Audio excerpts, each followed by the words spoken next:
Okay, we're recording, we're live, so I cannot talk about politics no more. Because they could use it against me in a court of law. Or administrative hearing. Justifications as defenses. This presentation, this chapter, we have, oh good, I could leave the shades up. Like 32 slides. The previous chapters, we've only had 20, 22. So I will try to go through them a little quicker because I want to get at least half of the chapter done today and then finish up on Wednesday. Okay, so types of defenses. Defense, evidence, and arguments offered by a defendant and his or her attorney to show why that person should not be held liable for a criminal charge. Generally, there are two types, legal and factual. That's it. Two types of defenses, legal and factual. You argue on the legality. They didn't have a proper search warrant. The officers, this actually happened. The warrant was only good to say Monday. They came in on a Wednesday or Thursday, executed the warrant, found what they were looking for, but it was expired. So that's a technicality. You get the idea. Legal. Factual, it wasn't me. You got the wrong guy. Okay? That's called the alibi. It wasn't me, you should have got somebody else. Yeah. Legal, factual. Two types of defenses. Okay, a factual defense, the defendant simply asserts that he or she didn't do it. Alibi is an example of a factual defense. Some of these videos, they were good, but they were a little long, so I'm just going to show you parts of it, and then you can watch the video in its entirety if you want to, because this very PowerPoint is already uploaded into Canvas. So let's see what they say about a factual defense.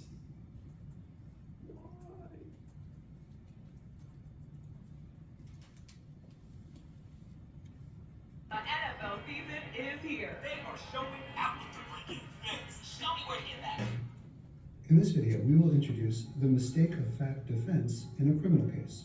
A mistake of fact is a defense usually in three situations. First, where the mistake negates the required culpable mental state. Second, where a statute expressly provides for mistake as a defense. And third, where the mistake supports a defense of justification. We're going to focus only on the first situation, where the mistake negates a culpable mental state. Let's say State Law 999 says that it is a felony punishable by up to 2 years in prison to knowingly point a loaded firearm in another person's direction, except in self-defense. Note that the culpable mental state here is knowingly. The defendant must act with knowledge. And one day Dudley invites Victor to a barbecue and offers to show him his cool, antique, unloaded pistol. Victor agrees that it is a cool antique, but yikes, it turns out that the firearm is actually loaded. The police arrive and arrest Dudley for violating State Law 999 because he just pointed a loaded firearm at another person. But keep in mind that the law does say the crime must be committed knowingly. At trial, the prosecutor should have no problem proving that Dudley pointed a pistol at Victor and the pistol must have been loaded because it actually fired. In his defense, Dudley's lawyer could argue that Dudley did not know that the gun was loaded and sincerely believed it was unloaded. Remember, the requisite culpable mental state here is knowingly. And this could provide Dudley with a defense based on mistake, because Dudley did not knowingly point a loaded gun. And if the jury accepts Dudley's argument, they might find that Dudley is not guilty of violating State Law 999 because Dudley did not knowingly point a loaded gun at Victor. To summarize, a mistake of fact may be a defense in certain criminal cases. A defendant's erroneous belief as to a fact may negate a required mental state, and he could be found not guilty. But remember, a mistake as to fact is not a defense in all criminal cases.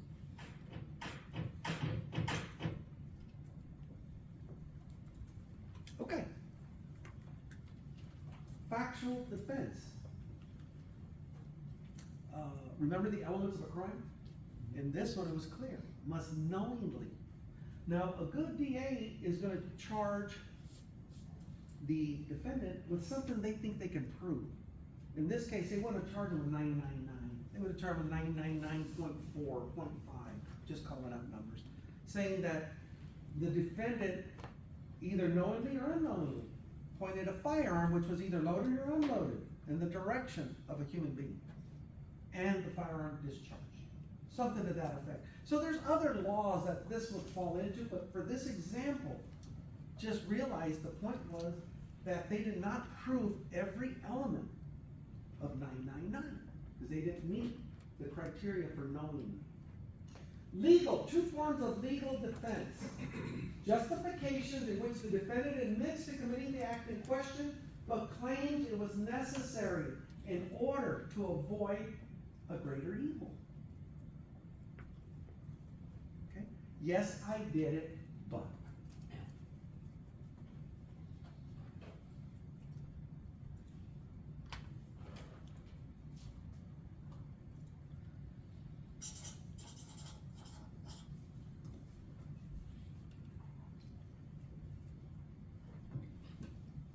Welcome to this tutorial on justifications and excuses, which comprise two types of defenses to criminal liability. A justification is so called because it applies to conduct that is deemed to be justified and therefore socially acceptable, even desirable. When we excuse conduct, on the other hand, it's not because the behavior is acceptable, but rather because punishment isn't merited under the defendant's particular circumstances. It's sometimes said that justifications are objective because they would apply to anyone acting in the same way, whereas excuses are deemed to be personal in that they only apply to the particular defendant. You might be wondering why these distinctions even matter, since the outcome, which is a reprieve from liability, is the same for both. Well, it matters because there are differences in how these defenses are treated under the law. A big one is burden of proof.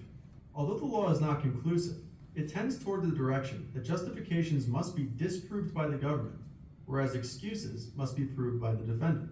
Second, it is generally easier for legislatures to do away with or limit excuses as opposed to justifications. And third, when conduct is justified, third parties can assist that conduct without liability. When conduct is excused, only the defendant gets the benefit of the excuse, meaning that a third party who helps the defendant may be liable. All in all, as a defendant, you'd rather have a justification than an excuse.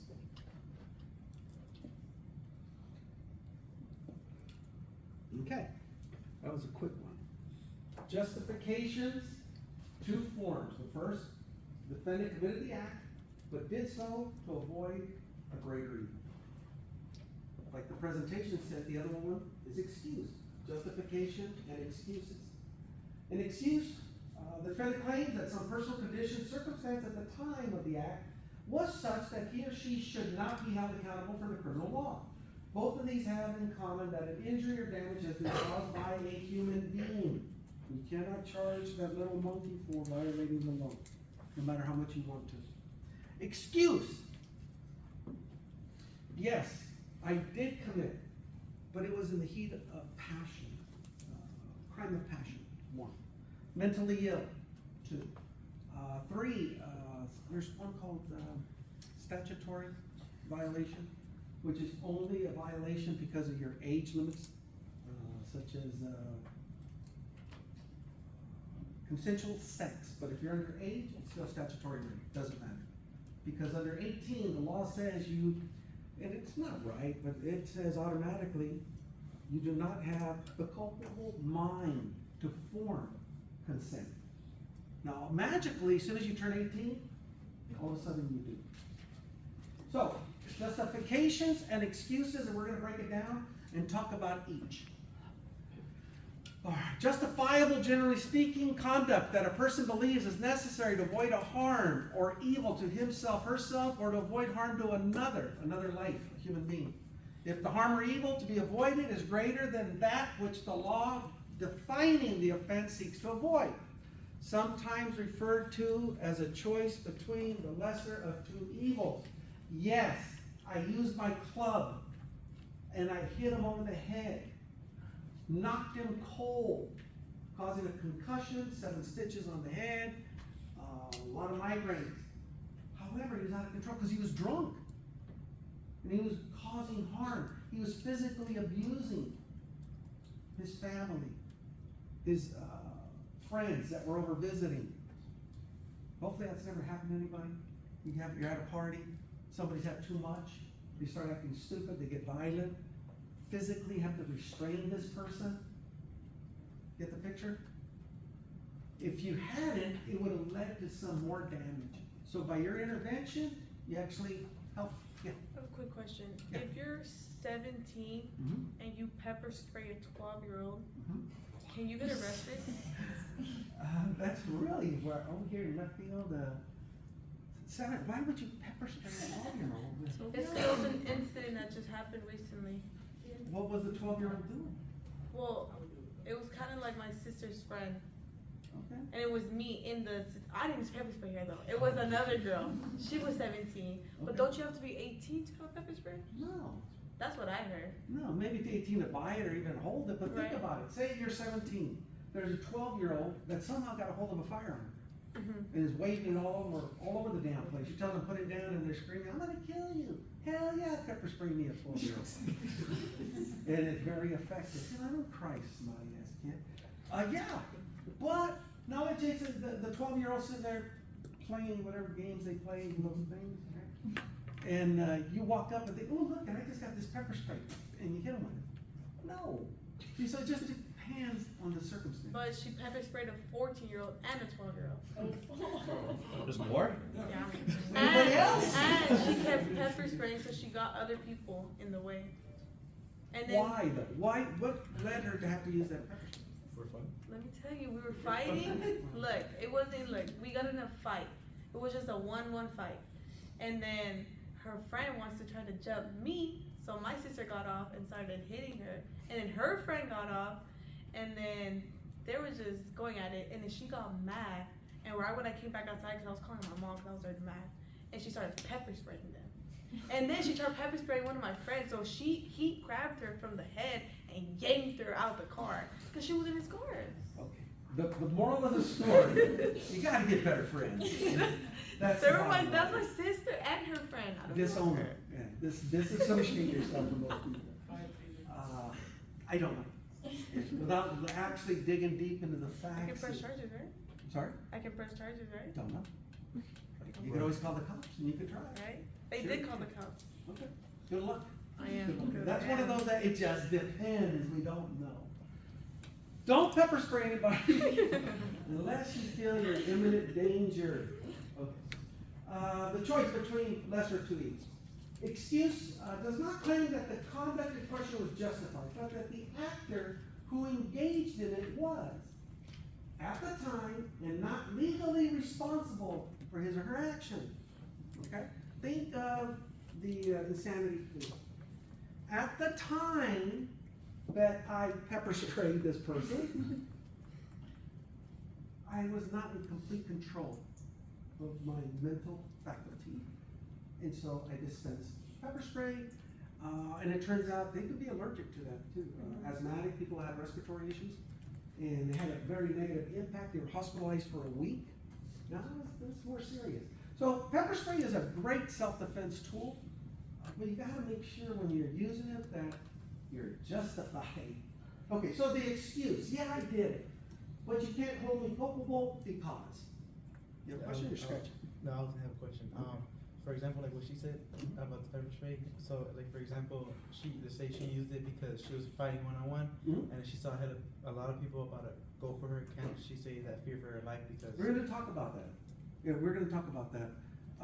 It goes under use of force. Yeah, under use of force. And for years, I was the use of force specialist.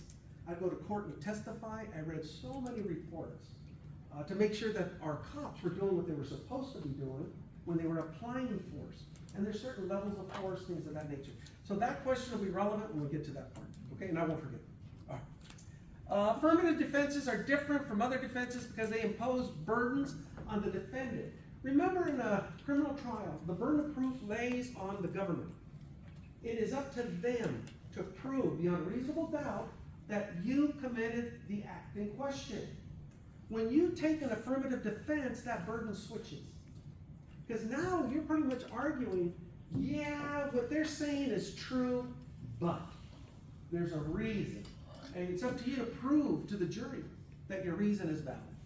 Unlike other defenses, these place the burden of production and persuasion on the defendant.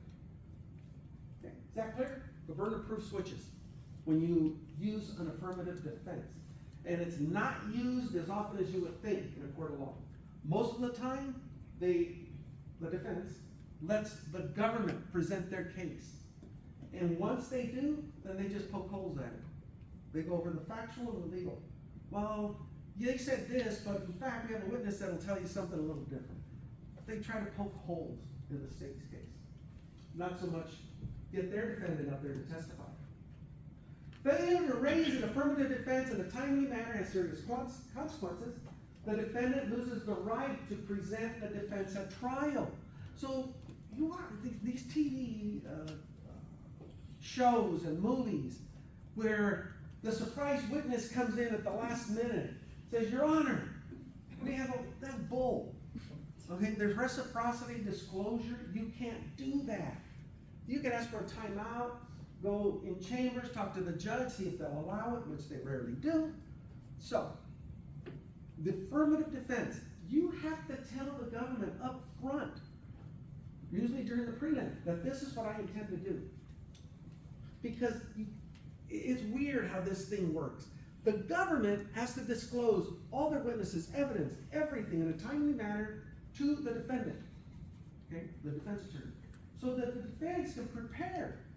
Likewise, if the defense is going to argue an affirmative stance, they have to disclose everything to the government so they can prepare. Yeah. There's no surprises. Question. Mhm. Sorry. Why don't they disclose information to like the victim or who is running up against the defendant? Say that again? Why won't they disclose the evidence or information that was found against the defendant to the opposing person, like the victim, say, until afterwards? I don't know. Yeah, I'm trying to think if I ever. Usually the victim already knows. Yes, but I'm saying like if there's like newfound evidence, why would that not be disclosed to? That's another one, it depends. There's a lot of reasons, maybe because the victim isn't being forthright. They were hiding something. Mhm. Yeah, I don't want to tell them what's going on. But if it's absolutely new evidence that I don't think would affect the trial, there's no reason I would tell them. I don't want them overreacting. Think about it. Oh yeah, we have a suspect that we're pretty sure is the one that's responsible for this. Now you're gonna take that information and go act on your own. Take law into your own hands and maybe hurt somebody? I don't know. It just would really depend on the circumstances if I would disclose that or not. Okay? Process of affirmative defenses. A successfully raised defense may have the effect of completely exonerating the defendant of any criminal liability. It might. When claims offered by the defendant are not sufficient for a verdict of not guilty, they may still mitigate the defendant's liability and result in a lesser punishment. A lot of times the latter bullet is what happens. Yeah, I did it. But domestic violence. Spouse. He or she, or she or she, or he or he, you pick your choice. But a spouse in this relationship for years has been the target of ongoing violence. Abuse, physical abuse, mental abuse, to the point they can't take it anymore. On a particular occasion, the abusing spouse comes home totally intoxicated under the influence. The abused spouse sees an opportunity. Takes a frying pan, while the abuser's sitting on the couch watching Monday Night Football, and pops him over the head. Can't stop herself, or himself, or themselves, or whatever self, and continuously pops him over the head. Bam, bam, bam, bam. That's usually what happens. In those types of situations, once that person gets the upper hand, the first strike usually, there's mens rea involved. They planned it, they knew what they were doing. But the subsequent strikes, those are more of heat of the moment, passion of the crime. And if you ask them, how many times did you actually hit them with that frying pan? Or her, or them, or whatever. They'll tell you, I don't know. Most of the time. I remember the first one, I got him good. or her, or them, whatever the hell you wanna call them. I gotta be real careful, I got a memo this morning about that. So anyway, you pwned them over the head. The first one, yeah. The rest, I don't know, 5, 10. When you look at the coroner's report, they said it was over 35 strikes. Also happened with stab wounds. I did a case. The defendant said they stabbed the other person, 3, 4 times. The medical report came back. God, I want to remember it's like in the 70s or 80s. This part, it was a mess. And they thought it was only 4 or 5 times. Heat of the moment. Right? They lose track. Yes, I'm guilty. Yes, I did this. And you're going to be found guilty. But when the jury hears the story, they're going to mitigate the punishment. Think about it. Does that person, the person that's gone through all that abuse, let's talk just stick to the frame panel. Does that person really deserve to do 15 to life? Don't know. Depends what the jury says. The jury may give him 2 years. Suspended. 3 years probation. You'd be surprised some of the sentences they kick out. As long as you can convince the jury. Yeah. Could they say like 30 minutes of community service or something? 30 hours, not minutes. I like the 30 minutes. They can say anything. Yeah, they can say anything. There's some videos, we're not there yet. When we get to the sentencing part, this one judge does creative sentences. You think the community service is part of it. This girl, and you'll see the videos, but this one girl, lady, was abusing a dog, right? She was a hoarder, lived in filth, and she had her dog living in that same condition, would feed it when she remembered. Poor thing. And that was what the charge was. The neighbors called, police went to do a welfare check and saw the living conditions. Yeah, they called social service, but they took the dog. So the judge gets the case, and after found guilty, she agreed to alternative sentencing. So the judge sentenced her 8 hours of work in a dump, so she could feel what that dog went through. And it was like, I wish she would have given more. Yeah. Didn't you post that video? Did I? I watched it. Was it in this class? I think so. Or was Are you it- in any of my other classes? Yeah. So I'm pretty sure it's the other one. Community service? Which one are you in? The, I forgot. Okay, because I do use that video. Yeah, in because I some did other- watch it. Oh, good. So it's Oh, pretty that good, sounds yeah. familiar. Yeah. Wasn't that good? Yeah, that Yes, was good. crazy. Okay, so, did anybody else watch it? Okay, so I don't think it was. I don't think it was. it had to be the other class. Yeah, then it was other class. So anyway, you can be found not guilty if you have a good affirmative defense.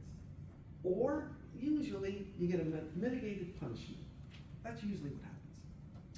Justifications include, you need to know these. Necessity. Didn't have a choice. Self-defense, defense of others.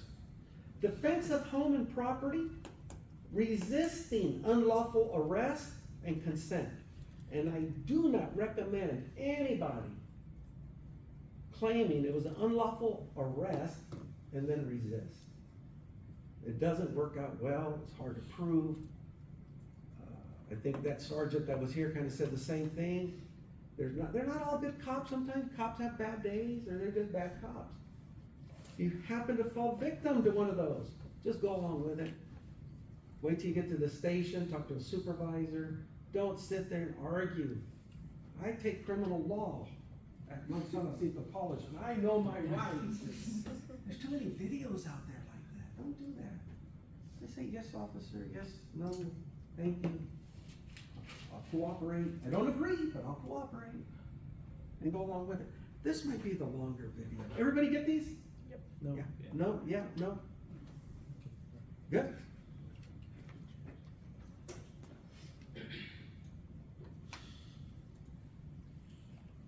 If you want more coaching class, this is for you. You're probably really good at what you coach on, you know how to sell, you just need more people to sell to. In other words, the next area that we're going to go over is defenses to crimes. Again, defenses to crimes. There are 3 main categories of defenses to crimes.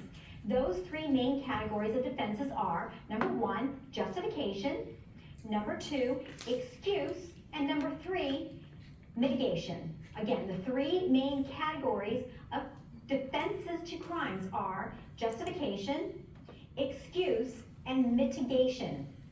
So let's go over justification first. Justification, the general rule for justification is the defendant will not be held liable for conduct that is justified. A justified action is permitted for protective reasons.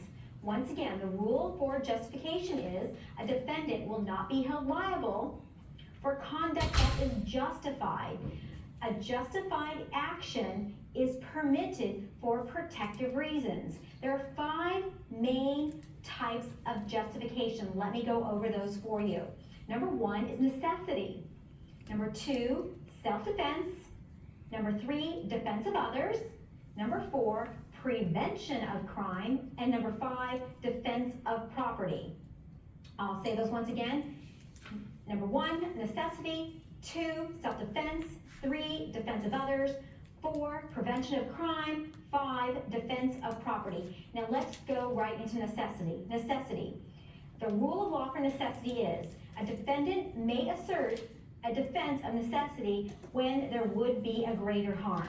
So I'm going to give you an example. A, B, and C are rock climbing, and there's a horrific accident. A, B, and C are dangling from a rope.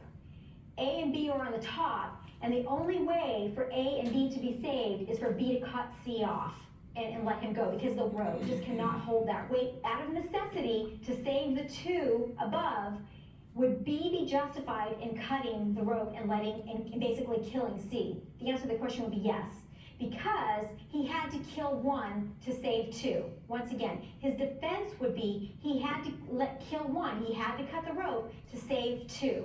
Therefore, that is the defense of necessity. The next one is self-defense. The rule of law is one is justified in using the amount of force which is reasonably necessary to prevent an attack. Again, self-defense, one is justified in using the amount of force that is reasonably necessary to prevent an attack.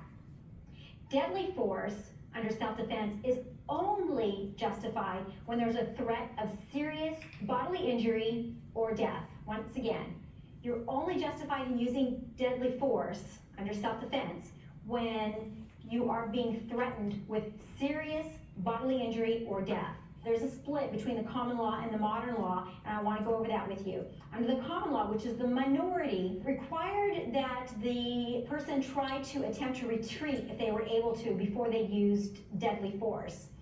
Again, the common law, which is the minority, required an attempt to retreat, if able, before there was use of deadly force.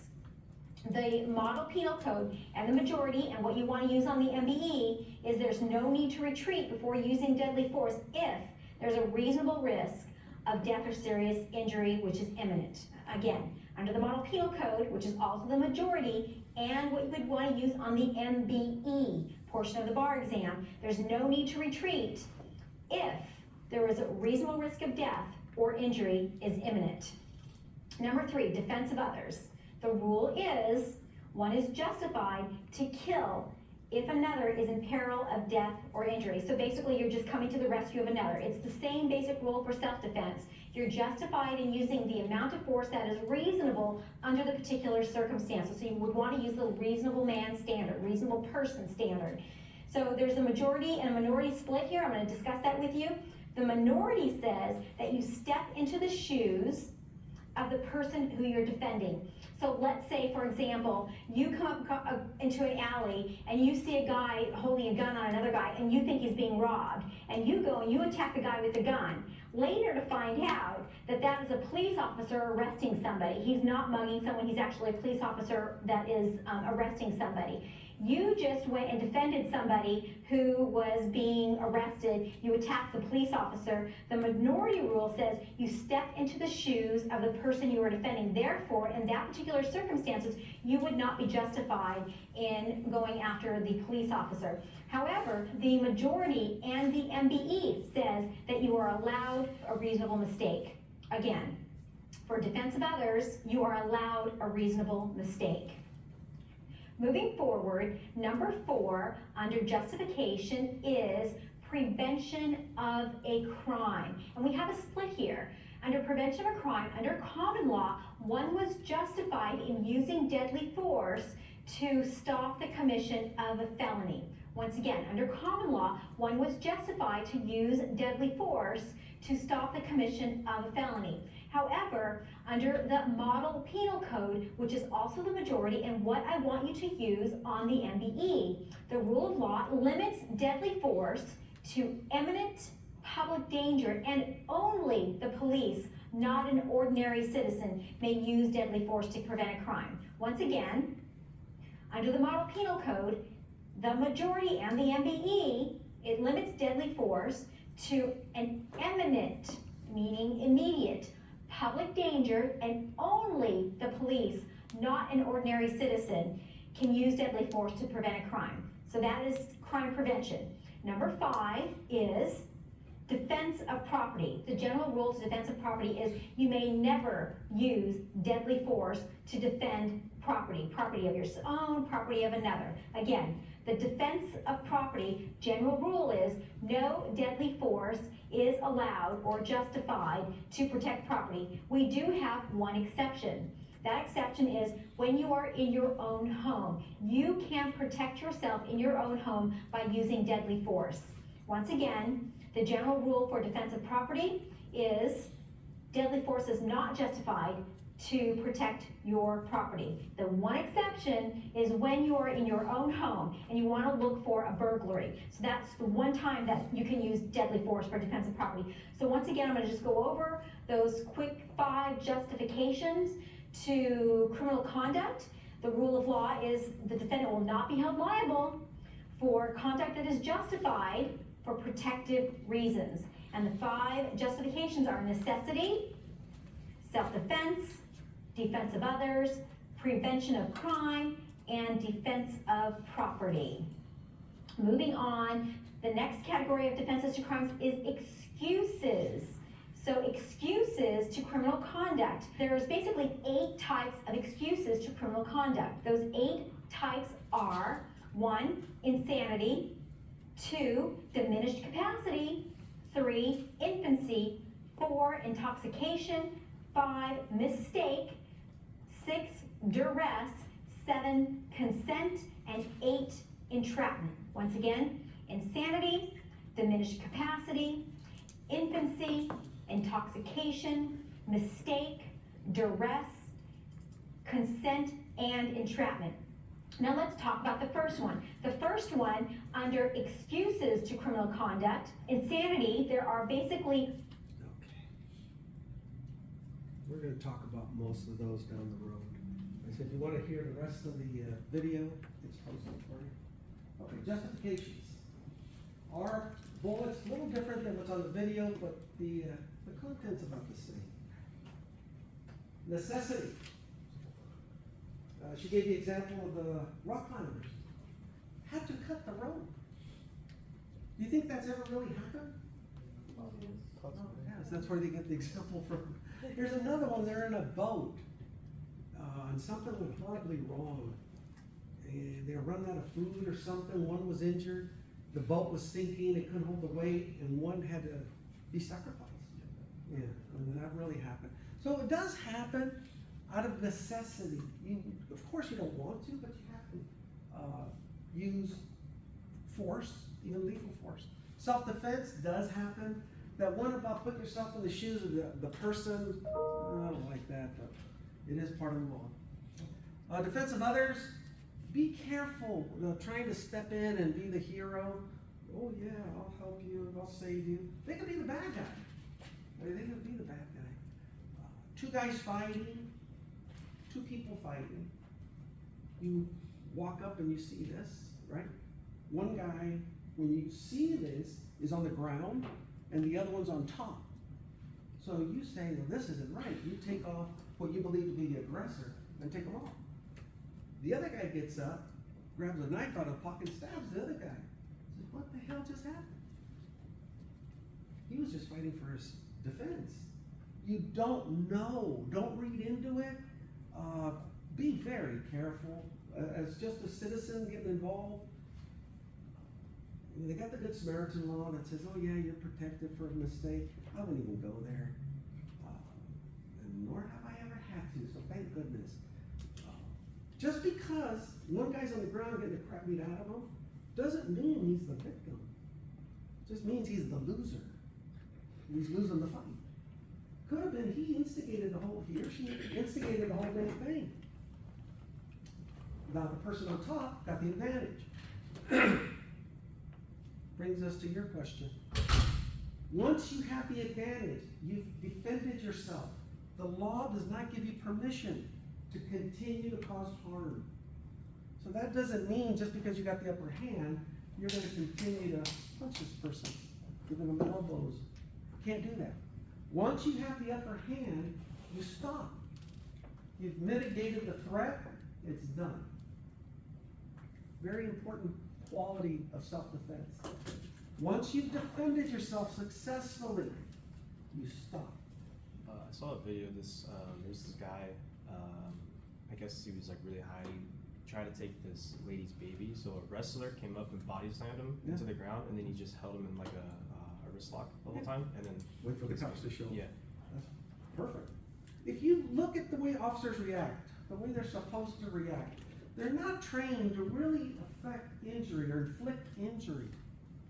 Okay, that's not what you're taught. That comes later. In the academies and in the mat room, during self-defense training, you're taught restraint holds, how to control somebody, how to maneuver their body to take them down, and to keep them there until you can apply some type of mechanical restraints or flex cuffs, or until you get help to keep this person subdued. That's what it's all about, not cause an injury. However, sometimes you do, and you can't help it. If you're in a fight, and guys' fights, they're not fair. Well, you get that on TV, oh, it wasn't a fair fight. No such thing as a fair fight, you're fighting for your life. So you're gonna fight, you're gonna try to hurt the other person till you get the upper hand, restrain them, and then that's it. No more. That's self-defense. If you continue to inflict harm, now you're the aggressor, and you can be held accountable. Okay, is that clear? Yeah, like my dad was in the Marines, and he taught me like the restraining techniques, like the wrist lock and stuff like that. And like if let's say I'm winning and I'm done, I can put them a wrist lock and just hold them there, because hold them. if they move, they get hurt. That's what it's all about. Just subduing. Yeah. What if there's a person in your house, Mhm. you told them to leave, Mhm. and they said no, Yeah. and so they call you a vulgar name, and Yeah. finally you guys just jump. That's not good. That's no. No, There's no threat. she wouldn't leave, She's a nuisance. she wouldn't leave. Doesn't matter. She's not hurting anybody. Remember, you only use the amount of force necessary to overcome the threat. So in that case, the threat was the vulgarity. You can use vulgarity to overcome the threat. You're never going to be justified in using any kind of force at all. You've asked them to leave, they didn't. Call the cops. Let the police do their job. That's not for you. Yeah. Okay, what if you're like a gun owner, right? You're a what? A gun owner, someone breaks into your house, Huh? and she said you tell them to leave, they say no, they keep coming closer, Yeah. you come repeatedly to leave. You gotta wait for that threat. Let's say that person keeps coming closer. Now they're right in your face and they pushed you. So you're gonna shoot them? No. Once they push you, they put hands on you, now you can defend yourself. Would it be different if if you see that he has a weapon? Well, you're changing the scenario. You have to overcome the threat with equal or more powerful. So if they come at you with a knife, you're justified to bring out a gun. If they have pepper spray, maybe use a baton or pepper spray. But you're not gonna shoot somebody, because that pepper spray isn't intended to cause a lethal injury. Yeah. What if it escalates by accident? Let's say she pepper sprays the person, they're on top of a roof for some reason, the person's like, oh, my eyes, they fall off the roof. Would she be held liable for that? Maybe, yeah, maybe. You just never know. You gotta look at the totality of the circumstance. You can't just change the picture. Yeah. So like if let's say I have a gun as well, and Yeah. I see them reach and I see them do this, but I don't know what it is, but it's a very out of the normal kind of act towards me, Huh? and I shoot them. Will I still be held liable for that? Depends. What if they don't have a tape recorder in their hand? But like, They said, I'm gonna record what you're saying, and then you shoot them. wait, but like, let's say they don't say anything in that, like I say, hey, like get out of my house, and they said no, and they go like this, and go like that. Depends. Really, there's a lot of mitigating factors, yeah. Okay, like again, back to the ground. What if you shoot him from the leg to like stop him from that? Would it be any That different? is the most ridiculous thing. When people say, well, you could have just shot him in the shoulder, shoot him in, you're not Well, trained, you shoot center mass. Okay, you shoot for effect, to eliminate that target. Nobody, I actually did this. Well, you should have shot him in the leg, officer. I couldn't restrain myself, I laughed out loud. No, we don't shoot to disable. You shoot center mass for effect. Okay, and that's just the way it goes. Sorry. Little love tap. More points for the center. Excuse me? More points for the center. That's the way you score the target. Yeah, I was a master range master for years. Taught the use of firearms. Center mass always, not headshots. That comes later. I'm sure they do. But no, center mass. Okay, so self-defense, the use of force, it's a serious thing to use. You're actually applying force on a human being. Okay, it gets ugly sometimes. Our instinct is survival. Defense of home and property, and resisting unlawful arrest. Okay, so defense of home and property. You're at your home, you're watching TV, you think you hear a noise, and you listen, then you think you hear footsteps, you say, oh shit, somebody's in the house. You turn on the lights, and there's a burglar in your kitchen. So you say, oh, it's a good thing I had my gun with me. Bam, bam, bam, bam, bam, bam, and you drop them right in your kitchen. You just committed murder. Okay, what was this person's threat? Like your intruder asked me. He thought he broke into an uninhabited house. He didn't know you were there. He didn't have any type of firearms or knives, nothing that would cause you harm. And it turns out he wasn't even an intruder. He was a homeless guy. He thought he could get a free meal. Yeah, and you dropped them for a sandwich. Wow. Okay, so that's one. That's my sandwich. Same scenario, only this time you've received threats. You know that you're the target of whatever.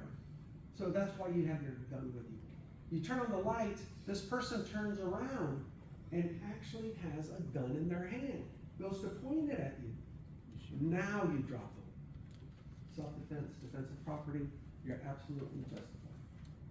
Everything changes. Yeah. Question. So if I know my neighbor's not home, because let's say he tells me his work schedule, Yeah. and I hear like a window break, Mhm. and I take my gun and go to his house to defend Call his the home. cops.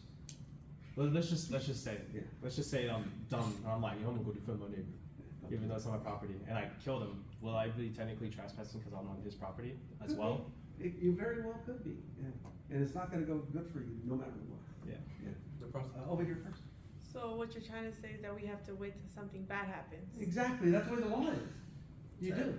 Imminent danger. That word imminent. Okay, imminent danger, not I thought I was in danger. The danger has to be apparent and it has to be imminent to where any reasonable person, if they were in your shoes, would draw the same conclusion. That's where it gets difficult. Yeah. You disagree with that? Okay, here. Do you disagree with that? No. No, not really, no. No, I don't wanna go around killing innocent people. Yeah. A lot of these cases in the court of law could go either way, it just depends on the juror. Absolutely. Why do you think, I think it was day one, I told you guys I would never have a jury trial? I want the judge to decide my fate. It's called the bench trial, because I don't trust jurors. I've seen so many juries. You gotta just go to court and watch these people, right? If you sit and you're watching them, they're not paying attention. They're doodling on their pads, they're not allowed to have their phones with them, but they're doodling. I've seen them playing tic-tac-toe with each other up there. They're not paying attention. They're struggling to stay awake. And those are the people that are gonna decide my fate? Oh, hell. No, ain't happening. Okay, consent. Why would someone consent to allow you to use force on them? Old and dying. That's one, old and dying, yeah. When you say consent, do you mean like deadly force or just any type of Any force? kind of force. maybe just for fun, like I kinda wanna get pepper sprayed, see how it's like. Bro, shoot me in Remember the those face. stupid commercial, when we went to the movie, I think, where they go around kicking themselves in the privacies? Oh, yeah. There's a movie about that. Jackass. That's it. Right in my comment. That's fine. Yeah. Close enough. Yeah, that was the name of that movie, Jackass. Look at all the damage they're doing to each other. Consent. Half of that stuff, if they were given consent, you go to prison for that. I watched a documentary, and there's these people, they're called cannibals, right? And they actually victimize themselves to be eaten alive. And it's in Canada, and they did a whole tracking because people were missing in the United States. It's on Netflix. Yeah. So they were finding out that in emails, they're calling them like chefs are the ones that cook the people, and the pigs are the ones that are giving themselves to be eaten. And they actually found a whole, Yeah, but they're consenting. yeah, See? because Not a crime. I was just, these occult type of things. Remember that Jones where they drank the Kool-Aid? Oh, yeah. Is it? Right? The Okay, magic that would be a consent, not a crime. Yes or no? I have a real life story about this. So in real life, I consent to be pepper sprayed. Well, you're going, if anybody's going to the academy, you're going to consent to get pepper sprayed. By God, I'd rather get shot by a bullet than get. Yeah, that's some pretty good stuff. Huh? like we consented to go to the gas chamber. Yeah. We had no choice. Yeah. Well, it's not bad. We actually, in corrections, we have this big container. You know what those things are? They're storage containers. They use them to move a lot of freight around on the road. 20-foot container or 40. And we have obstacles, and then we have gas grenades. So it's not pepper spray, it's actually OC spray. OC chlorum, it's got a really long name, it's called OC spray. A step up, okay, of the pepper spray. So we fill it full of gas. Any military people? Did you guys go through the gas? Yeah. Okay, so you know what I'm talking about. We'll give you a gas mask just to get you in. You hold the back end of the partner in front of you, and you walk in the form line, usually 10, 15 at a time. And when the instructor tells you, take the mask off. And your objective is stay in there as long as you can. Right? No. Yeah. They tell you you're gonna stay in there as long as, until They, the the door's military, open. we're talking the academy, we can't do that much, No. but we do close the door. Gotta do the We flappy do bird. close the door. Gotta do the flappy bird when you get out of the gas station. Yeah, and don't scratch, don't shave the night before. I mean, there's so many different precautions you gotta do. Drink Uh, milk. It's good stuff, all right? It's good stuff.